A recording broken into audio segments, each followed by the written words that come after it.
Paano nga ba natin puwedeng malaman yung mga amount o yung puwede nating ma-loan, magkano ba dapat yung sahod dito sa housing loan ng Pag-ibig?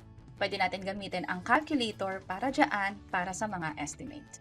By the way, kung first time mo sa channel na 'to and gusto mo pa ng mga online tutorial videos katulad nito, please click the subscribe button.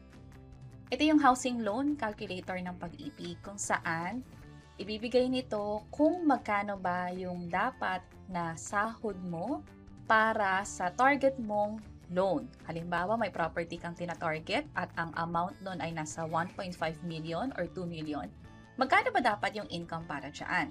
Meron ding pangalawang option na magkano kaya yung pwede kong mahiram base na rin sa income ko ngayon. At yung pangatlo naman is magkano yung pwede mong mahiram based doon sa actual value ng property. Hanggang 100% ba? O mababawasan like 90% lang ba nung amount nun ang pwede makover? Pag-usapan natin. So, umpisa dito sa how much income is required for your desired loan value. Ibig sabihin, kung yung property na tinatarget ko ay may amount na 1.5 million, and then ang loan tenure, let's say gusto ko yung pinakamahaba, 30 years, para mas mababa yung ihuhulog kada buwan. Preferred fixed pricing period. Ibig sabihin, ilang taon nakalock sa ganyang interes. Ang kagandahan kapag fixed yung interest, ibig sabihin, halimbawa kung no second year, masyadong mataas yung binibigay na interest, biglang pumalo sa 7% or 8%, hindi mo na matitake advantage yung fixed period para dyan kung 1 year yung pinili mo. Pero kung 3 years ang pinili mo, for the next 3 years, kahit magtaas pa yung interest, maging 10% pa yan, 9% or mas mataas pa, 6.25 pa rin ang i-apply sa loan mo. Pwede rin sa 5 years na 6.5%. At katulad nga ng sabi natin kanina, kung nung second or third year, based sa market, mataas na interest, hindi ka apektado niyan. Pero on the 6th year, halimbawa 9% na yung interest, yun na yung ipapataw doon sa loan mo. So, nasa sa inyo kung ano yung gusto nyo piliin dito. Pwede nyo namang pag-eksperimentuhan. Halimbawa, 1 year, 5.75%, compute natin. Nasa 9,000 yung monthly amortization o yung ihuhulog mo. Pero, dapat ang sahod mo para ma-approve or mag-qualify ka sa ganitong loan ay nasa 29,178 per month. Meron din dito na yung rates ay effective as of January 2024. Pwedeng magbago without prior notice. Malalaman nyo yan kapag nag-loan na kayo. Again, ito ay estimate lamang, not official. Yung actual loanable amount, pwedeng nakadepende yan sa validation and evaluation ng Pag-ibig officer. And katulad ng sabi natin kanina, yung fixed pricing period is how long you want to lock in your chosen rate.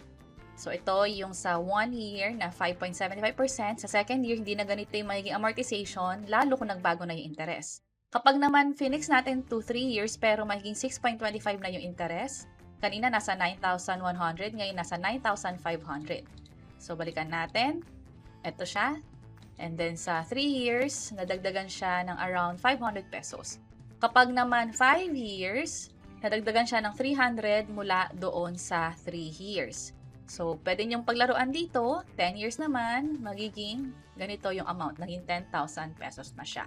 Ngayon naman, gusto nating malaman na magkano na lang ba yung maihiram ko kung ibabase ko sa income ko. Halimbawa, ang sinasahod natin ay nasa 20,000 pesos kada buwan. Loan tenure, try pa rin natin yung 30 years, pero pwede nyo itong baguhin mamaya. And then, try natin yung 1 year fixed pricing. Dapat, sa ganitong loan, pwede ako makapag-apply ng 1 million pesos at ang monthly amortization ay nasa 6,000 pesos. Kung gagawin ko yung, let's say, 20 years, compute, nasa 6,192 pesos. So, kung magdadagdag kayo ng konting amount, halimbawa 100 lang, 20 years na lang kayo magbabayad.